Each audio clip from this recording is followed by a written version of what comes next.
Nova Estela, Ciência em Debate, um programa da TV PUC São Paulo, um programa gravado semanalmente no MIS, Museu da Imagem e do Som, uma parceria da Católica, da PUC, com o Museu da Imagem e do Som.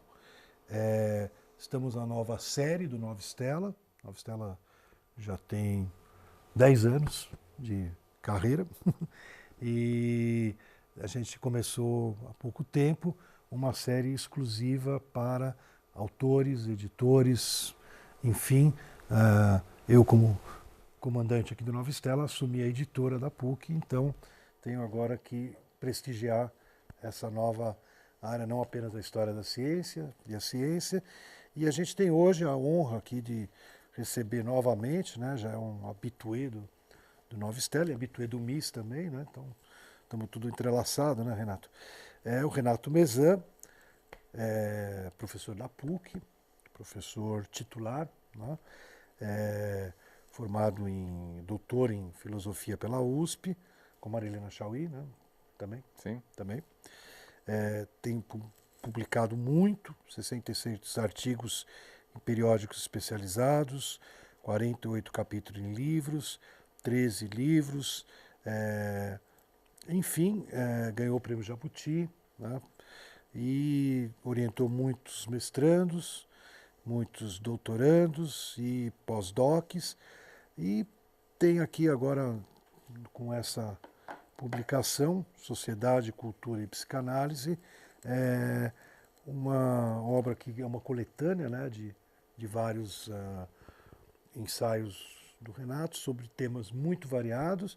Quem quiser procurar no YouTube, o Renato já falou do projeto do livro, do plano do livro, da sua execução, defendeu aqui a validade desse instrumento, dessa metodologia da psicanálise para estudar do cinema ao romance policial. E eu convidei o Renato de volta porque me chamou muita atenção, né, um capítulo aqui que trata de um tema que sempre me encucou como membro aí da comunidade judaica e dos problemas, que é a história de que os judeus marcharam como carneiros. Talvez a tese que o Renato vai derrubar, né, com um artigo, marcharam como os carneiros para o abate nos campos de concentrações, na câmara de gás, né? E para isso eu realmente fiquei muito impressionado, né, com um tema tão difícil, como você aplica essa metodologia e esboça uma resposta, como você falou, né, podemos concordar ou não concordar, você discorda de outras respostas, né, mas você propõe quase uma solução ao problema, né? Já adianto aqui para o nosso, estragando o final da história, né, que o Renato Mezan, ele mostra que não foi uma marcha de carneiros para um abate, né? E eu sempre, intuitivamente, né, então eu queria começar já fazendo uma provocação para você, né, porque você, como você contou para nós no outro programa, né, você exatamente, quer dizer, a psicanálise tem o centro, né, o foco principal, mas não é o único, né, quase que uma fenomenologia da vida que a gente vive, né, que a gente acorda, escova os dentes e enfrenta, né. E eu gostei porque você, para levar nessa dimensão e depois passar para dimensões muito mais históricas, complexas, sociológicas, você começa com a tua entrada na sinagoga da CIP, ali na Antônio Carlos, aqui em São Paulo, parede, tudo que eu vivi também. Imagino quantas pessoas da comunidade que frequentaram a CIP também viveram, né? Então eu queria que você começasse até por esse aspecto. Você lança a mão até de um histórico pessoal para introduzir o problema, né? Então, bom, primeiro obrigado, né, por esse novo convite, né, a oportunidade de conversar com o José e com as pessoas que assistem aos programas da Nova Estela é sempre muitíssimo bem-vinda, né, muito obrigado. A resposta é muito simples, o José. A psicanálise, quando se escreve em primeira pessoa, né? Frequentemente, quando nós convidamos pessoas de fora da PUC para bancas, e eles se deparam com teses que eu orientei, onde começa eu estudei isto porque eu quis, porque me interessou a minha trajetória. Não, mas isto não é acadêmico. Tem que ser nós. Não, não é. Não tem. Nós, eu discordo disso e explico para o ilustre convidado que, primeiro, a psicanálise é uma coisa que você faz anos de análise para poder dizer eu, né, não é nós. Né? E segundo, né, quando você escreve um trabalho, se você usa nós para falar do autor, você se priva do mesmo nós para falar de outras coisas muito mais interessantes, como, por exemplo, o autor e o leitor.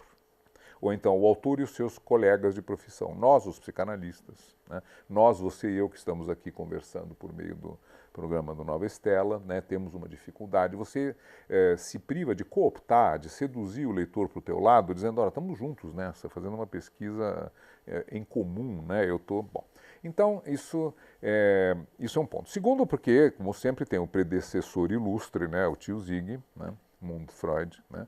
Que colocou na abertura da interpretação dos sonhos, cujo 70% dos sonhos narrados são dele, pessoais, diz, olha, quem vai se interessar por psicologia, mecanismos psicológicos, sobretudo no tempo em que ele escreveu, né, tem que se expor de alguma maneira, porque tem que se usar como cobaia, né, tem uma certa reflexividade desse processo. E corre, então, o risco, aspas, de se apresentar como o único celerado entre tantas belas almas que povoam o mundo, fecha aspas. Isso é o Freud. Né? Ou seja, você vai contar coisas que não necessariamente são, enfim, as mais belas. Né? No caso do Freud, ele diz, bom, se mostra ambicioso, né? Ele se mostra invejoso, ele se diz, olha, você não tem direito a ser isso na vida inconsciente, onde que eu vou ser? No mundo dos sonhos, né? Tem uma diferença entre sonhar em ser, sei lá, o faraó do Egito e dar um golpe de Estado no Egito para tentar ser o faraó do Egito, né? Entre querer, né, e realizar, ou pensar, enfim. Bom, então, no caso desse artigo, né, assim como para você, eu sempre soube desde pequeno que a minha avó, mãe do meu pai, tinha sido deportada de Milão em 1942, 43, por aí, nunca mais se soube, e meu pai morreu sem saber o que tinha acontecido com a mãe dele. Né? Então, obviamente, é uma situação em casa, né? Não se fala, tinha um retrato dela em cima da cama do meu pai, junto com... Meu pai teve a ideia de pôr o retrato da mãe dele, o retrato do pai dele, em cima do seu leito conjugal. Eu imagino qual terá sido a reação da minha mãe a este fato, mas enfim, né? Então eu cresci, pai, vamos chegar lá, olhava para cima, o retrato da Renata Mezan, cujo nome eu tenho, né? E foi dado em homenagem a ela, e que sumiu. Um dia foi comprar, sei lá o que, na feira e não voltou para casa, bom, como tantas pessoas, né? E... então, quando eu entrei na CIP, né, para estudar para o Bar Mitzvah, etc., e fui na tal sinagoga, existe uma parede coberta de nomes de pessoas, familiares, parentes dos judeus que fundaram aquela comunidade, né, alemães e outros, que homenageiam seus familiares desaparecidos no Holocausto. E eu me disse, bom, minha avó podia estar aqui. Afinal de contas, a Itália e a Alemanha tem judeus italianos lá, né? A CIP foi fundada por alemães e rapidamente recebeu um influxo de judeus italianos. Finzi Contini, por exemplo, Patrícia, enfim, diferentes, né? Albanese, enfim, outros, né, que participaram e foram importantes ali na construção da CIP. Se meu pai tivesse chegado naquela época, sei lá, tivesse se filiado, talvez ele também tivesse sido participante. O nome da minha avó talvez poderia estar muito bem naquela parede. Né? E mesmo não estando, claro que, não, evidente, uma coisa emocional. Bom, e aí, à medida que eu fui me inteirando de mais e mais desses fatos, né, da história judaica, por meio justamente da participação na CIP, aliás, o artigo é dedicado ao Davi Schulman, né, que foi... Muito bonito. Meu mestre e meu professor, como eu digo, né, nessas coisas, e a mulher dele, e que... Dona Cima, né, isso é o Davi, e que me abriram as portas, enfim, do conhecimento, do estudo dessas coisas judaicas, já que a minha família não era particularmente observante, nem muito integrada nessas coisas, né, apesar dessa tragédia toda que afetou a vida do meu pai. Pois bem, então, aí chegou essa história, né, de que os judeus tinham sido como carneiros, não sei o que lá, bom, 6 milhões de pessoas foram mortas durante o Holocausto, sem contar não sei quantos outros milhões em bombardeios civis, etc. Mas aí é a guerra, né? Morreram 20 milhões de russos, né? Se diz que a Inglaterra contribuiu, né, para a guerra com tempo, esperando até os americanos e russos entraram. Os americanos contribuíram com a indústria e os russos contribuíram com sangue. 20 milhões de pessoas. Metade da população do estado de São Paulo. 1,5 a população da cidade de São Paulo. Um número absolutamente imenso de gente que morreu, né? Bom, mas não morreram necessariamente tangidos para guetos, campos de concentração e câmaras de gás. Morreram de bombardeio, de fome, sei lá, etc. Bom, tragédias que ocorrem durante uma guerra, né? Como ocorreram durante a invasão dos mongóis ou durante a invasão ibérica na América, que acabou com a população indígena, né? Não se pode dizer que os indígenas marcharam para a morte como carneiros, ou como, sei lá, né, qualquer bicho lá, capivaras ou o que seja, né, semelhante na flora, na fauna americana, né? Bom, então era uma vergonha isso. Como, né? Como não se defenderam? Como deixaram isso acontecer? Bom, então essa é uma pergunta que, como você também me fez muitas vezes, né? E a coisa ficou por isso mesmo, e até que surgiu um convite de um colega psicanalista do Rio Grande do Sul, que é o Abrão Slavutsky, para participar de uma obra comemorativa dos 50 anos, os 60 anos da revolta do Gueto de Varsóvia, né? E aí eu fui ler pela primeira vez o livro da Hannah Arendt, né, sobre o Eichmann, né, a banalidade Eichmann em Jerusalém e tal. E à medida que eu ia lendo o livro, ia ficando claro para mim, né, não tanto a banalidade do mal, né, que depois se tornou um clichê detestável, como todos os clichês, né, mas que dizia respeito ao fato de que o Eichmann não era um Godzilla, entendeu? Um Hulk, sei lá, um Fred Krueger, nada disso, né? Era um homenzinho muito franzino, muito baixinho, de óculos, carequinha, uma insignificância total, e que tinha sido este indivíduo o engenheiro que tinha posto em ação toda a mecânica de deportação. Ele era o responsável pelo setor de trens. Imaginem você, logística, né? Como eles diziam, né? Imaginem vocês, se estão me ouvindo, o que significa botar 6 milhões de pessoas em trens pela Europa conflagrada pela guerra, pensando em horários, vagões cheios, quantos tem que ir para Auschwitz, quantos para Birkenau, né? Que tipo de gente, que paradas deve fazer para receber, o que faz com os mortos no meio do caminho. Bom, isso no meio lugar, não tinha gasolina, não tinha nada, né? A Europa parou durante 6 anos por causa da guerra, né? E só se movimentavam tropas, todo mundo perdeu o direito a andar de carro, os trens eram estreitamente vigiados, como depois se tornou o nome de um filme, né? Então era um problemão, né? Semelhante, sei lá, hoje abastecer uma rede de hipermercados, não sei, no Brasil, de maneira que tem a pasta de dentes em Rondônia e sei lá o que, doce de coco, né? Enfim, então, uma vez uma pessoa que entendia disso me disse que num hipermercado médio, como tipo Pão de Açúcar, tem 30 mil itens, né? Então, imagina a matemática necessária para fazer. Bom, Eichmann deu conta muito bem do recado, né? E depois foi enforcado por causa disso, né? Foi a única pessoa condenada à morte em Israel desde a sua existência até hoje, né? Pois bem, então eu fui estudar isso, né? E fui me dando conta, e esse é o ponto que é importante do ponto de vista até metodológico quando se faz esse tipo de estudo, né? A pergunta é uma pergunta psicológica, né? Primeiro, pergunta histórica. É verdade que os judeus, né? A minha resposta, né, depois de estudar um pouco o assunto, foi não é verdade, né? Então, por que eles se deixaram levar, sem que se fossem carneiros, né, para os campos de concentração? Aí é uma pergunta, em parte histórica, como era, o que estava acontecendo, quem eram os nazistas, quem eram esses judeus, como era este ir para os campos de concentração. A gente tem que descer do céu das ideias, né, para o detalhe dos fatos. O que era a ocupação, como se tratou a questão judaica desde o início, desde o Mein Kampf, nos anos 20, o Hitler disse que os judeus eram inimigos da Alemanha e que ele pretendia acabar com eles. Então não havia nenhuma novidade. Como isso foi implementado, né? Para além da discriminação, da perseguição, do preconceito, etc., que inclusive levou à imigração de muitos judeus para fora da Alemanha e depois da Áustria, etc., e chegaram em São Paulo para fundar a CIP, por exemplo. Né? Por que essas pessoas vieram para São Paulo, que ficava mais ou menos no fim do mundo, né? São Paulo e, sei lá, Bangkok, Melbourne, não sei, né? A Ilha da Páscoa, é tudo mais ou menos igual do ponto de vista de quem morava em Berlim, né?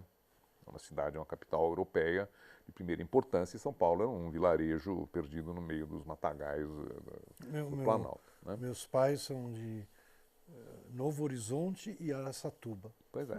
Ainda tem uma amigos, dispersão. exatamente. Depois vieram para Amigos São Paulo. nossos, Depois vieram para São Paulo. familiares, enfim, pessoas próximas, né? Uma delas nasceu na Bolívia. Né? Como foi parar judeus na Bolívia? Lá tinha quechas, índias e espanhóis, né? Indígenas. Por quê? Porque era um lugar que dava visto.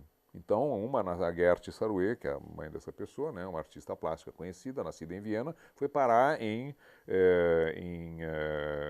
La Paz, Cochabamba, sei lá, e lá por ali encontrou um sujeito que era um judeu sírio, né, que também de alguma maneira foi parar lá por alguma razão, né, e se casaram, e essa amiga nossa nasceu junto com suas irmãs em Cochabamba, cidadã boliviana.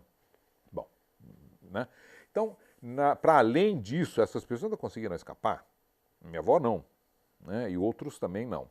Então, o que fica claro? Né? Fica claro que, lendo esse texto e outros, né, sobre a resistência judaica, que dentro da Europa ocupada era impossível fazer resistência organizada por parte dos judeus. Ponto. Essa é uma tese que não sou eu só que defendo, obviamente, as pessoas estudaram isso muito melhor do que eu. E eu acrescento uma coisa que eu fiquei sabendo depois de escrever esse texto, né, e que se chama justamente a resistência judaica durante a Segunda Guerra Mundial. Eu creio que esse é o título do livro, de um jeito chamado Benjamin alguma coisa, não me lembro o nome, e que escreveu sobre como foi a resistência judaica à Alemanha na Segunda Guerra Mundial. Ela não ocorreu entre os Pirineus, a Bretanha e a fronteira da Rússia, ou seja, na Europa continental, porque lá era impossível organizar-se, né, para essa resistência. Onde ela ocorreu? Nos Estados Unidos e na Rússia. Na Rússia, porque os judeus, graças ao comunismo, né, e ao fim dos números clausos, tiveram acesso à universidade, e ele dá, então, em massa, e aí, dentre as nações do Império ex-czarista, os judeus eram, sem dúvida, mais educada e preparada. Então, quando se abriu a oportunidade de todo mundo ir para a universidade, em um certo momento, 70% dos engenheiros soviéticos eram judeus, nos anos 30. Hoje, provavelmente, essa proporção não é mais a mesma, deve ter todas as nações. Naquele momento, né, um cara do Quirguizistão tinha que aprender a ler e escrever antes de virar engenheiro. Os judeus estavam com 2.500 anos de tradição letrada nas costas, entraram em massa, né, e fizeram isso. Então, como eles contribuíram para esse esforço de guerra fora da Europa ocupada? É importante insistir nisso, eu vou usar um minuto para falar. Primeiro, participando ativamente do esforço de guerra. O tanque T-34, que permitiu aos soviéticos vencerem a Batalha de Stalingrado, porque foi projetado para as condições de terreno de Stalingrado, né, e que os alemães apareceram com tanques inadequados a isto, né, foi uma das principais razões, além de outras estratégicas, etc., projetado por judeus. MiG, o avião, são as iniciais de Mikhail, não sei o que, não é Gorbachev, é um outro nome, Goradevsky, né, um engenheiro judeu. Né, e assim vai. E a mais fantástica realização desses caras foi um engenheiro que propôs, assim que ficou claro que o avanço da Wehrmacht era completamente pelas planícies. Né? O plano, o sujeito sai de Berlim, vai até Moscou, uma planície, uma panqueca, basta olhar o mapa. Né? Além disso, tinha um sistema de trens construído no século XIX que claramente servia. Né? Bom, então, o que os russos fizeram? Terra arrasada, como na época do Napoleão. À medida que os alemães iam chegando, eles iam queimando, tocando fogo em tudo. Só que se tocassem fogo em tudo, iam acabar ficando sem comida, sem indústria, sem nada. Porque a parte civilizada, digamos assim, da Rússia era do lado de cá dos Montes Urais, que são os Andes que atravessam, né, de norte a sul a estepe, né? Pois bem, o que o engenheiro propôs? Levar as fábricas para o lado de lá dos Urais, que afinal de contas continuava sendo União Soviética. Né? Bom, ideia de jirico, vamos dizer, né? Por alguma razão, Stalin mandou botar ele na cadeia e quando os russos estavam, sei lá, os alemães estavam a, não sei, 250 quilômetros de Moscou, mandou chamar o cara e disse, olha, desculpe qualquer coisa, mas como é que era mesmo aquela sua ideia, né? E o sujeito, então, organizou o transporte em 30 dias de 4.000 fábricas com maquinária, homens, né? Tudo, os homens desmontavam tudo, botavam num trem. Eles entravam no trem, deixavam o prédio, se mandavam para bem longe. Lá construía-se rapidamente um novo prédio, enfiavam-se as máquinas e voltava a se produzir prego, sei lá, sapato, enfim. Né? Tudo que precisasse. Isso foi obra de judeus. Claro que os russos não ganharam a guerra graças aos judeus, mas sem a ajuda desse pessoal teria sido provavelmente mais difícil. Né? Então, esse tipo de coisa é possível por quê? Porque a inteligência, a vivacidade, a capacidade de se virar, a criatividade que muitos judeus têm e tinham, não são os únicos, obviamente, mas é uma população particularmente bem dotada nesse aspecto, isso é um fato, né? Pela necessidade, não é por nenhuma superioridade biológica ou racial ou qualquer asneira do tipo, mas quando você é perseguido por 2000 anos, ou você aprende a se virar ou você perece, né? Isso passa, tá certo? Então, quando foi possível a esses indivíduos, né, que de outra maneira teriam ficado sendo rabinos e sei lá o quê, virarem engenheiros e dessa maneira contribuírem, por exemplo, no esforço de guerra soviético, os judeus resistiram como podiam. O que acontece do lado de cá, então, fechado parênteses, né? Só para a ocupação, a gente tem mais 5 minutos. 5 minutos. A ocupação alemã, né, era uma coisa extremamente bem feita. Eu recomendo, então, né, que vocês, quem tiver interesse, leia o trabalho, vão encontrar muitas informações sobre isso. E, sobretudo, os judeus sofriam de um mal que todos nós sofremos e que é o seguinte: não se muda radicalmente nada, é o princípio de inércia que você estava falando, isso é uma questão psicológica também, né? Você não muda nada sem grandes e imperativas razões e se você vislumbra alguma outra possibilidade. Isso vale para dieta. Quando é que você vai fazer emagrecer? Quando você decide que não dá mais. Quando é que você vai fazer análise? Quando você decide que não dá mais. Bom, quando é que você faz revolução e arrisca sua vida virando subterrâneos, por exemplo, na resistência francesa? Quando você acha que não dá mais. E quando os alemães chegavam, não era esta a impressão. Daí a grande astúcia, pode-se dizer quase sabedoria psicológica dessa ocupação. Chegava, nenhuma novidade. 3 meses depois vinha a ordem dos judeus se registrarem na polícia. Bom, porque os judeus vão se registrar na polícia, né? Porque é assim, tá, tudo bem. 3 meses depois, todo mundo registrado na polícia tem que usar a estrela amarela. Bom, estrela amarela, tá, imagina fazer revolução, bota a estrela amarela, paciência. 3 semanas depois, todo mundo que tem a estrela amarela não pode mais andar de ônibus, frequentar a escola, vai no parque. Bom, então agora o negócio... Daí, bom, tá começando a ficar complicado. Bom, aqueles que usam estrela amarela, 4 meses depois, recebem ordem de se mudar para o gueto. A coisa está apertando, mas aí você já cedeu. O começo do filme O Pianista mostra exatamente isso, as pessoas indo para o gueto. O que os poloneses judeus fizeram foram para o gueto. Que outra coisa poderiam fazer? Tranca o gueto, começa tifo, fome, não sei o quê, morre gente pra caramba. Começam as deportações, os trens vão. Né? A administração da comunidade judaica no gueto fora tem que fornecer 3.000 pessoas na segunda-feira na Estação da Luz. O que você faz? Chama 3.000 pessoas e vai, e as pessoas vão. Né? Quem viveu a ditadura no Brasil, quem viveu a ditadura na Argentina, né? E quantos tiveram que sair? 0,02%? Quantos morreram? 30.000 argentinos? É terrível? É. Do ponto de vista da população da Argentina, é uma insignificância. Né? Quantos desaparecidos teve no Brasil durante a luta contra a ditadura? 500. Sim, eu ia te falar de uma centena. Todos e cada um merecem honra e respeito.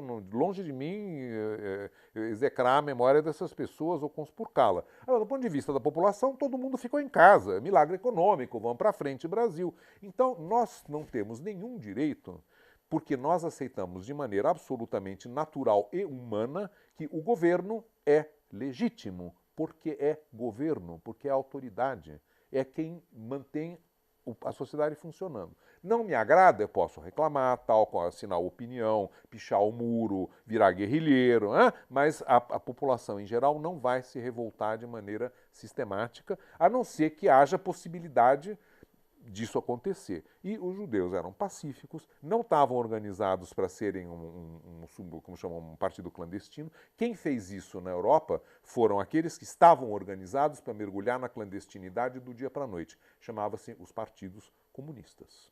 Né? E quem organizou a resistência, junto com alguns militares de Gaulle, foi o Partido Comunista. A razão pela qual os comunistas, depois da guerra, tinham um tremendo prestígio na França e vieram a perdê-lo 5 décadas depois. Mas enquanto, durante toda a época da segunda metade do século XX, os comunistas tinham sistematicamente um quarto do eleitorado francês, fizessem o que fizessem, porque eram os heróis de guerra. Claro. Renato, agora, eu vou ter concluindo então, né, só para terminar isso, a razão pela qual, o que a psicanálise tem a ver com isso tudo? O que a psicanálise ajuda a entender são essas atitudes, como por exemplo, porém não só, né, essa de obediência ao instituído, né, que fez com que, no caso dos judeus, eles aceitassem, porque não tinham alternativa, essas diretrizes, e o resultado foi o Holocausto. Há outras coisas, como alienação, etc., mas aí vocês leiam um artigo. Está no livro Sociedade e Cultura da Psicanálise, do Renato Mezan.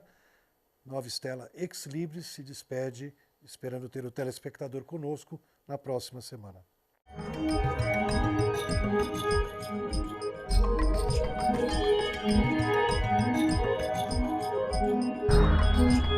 Thank you.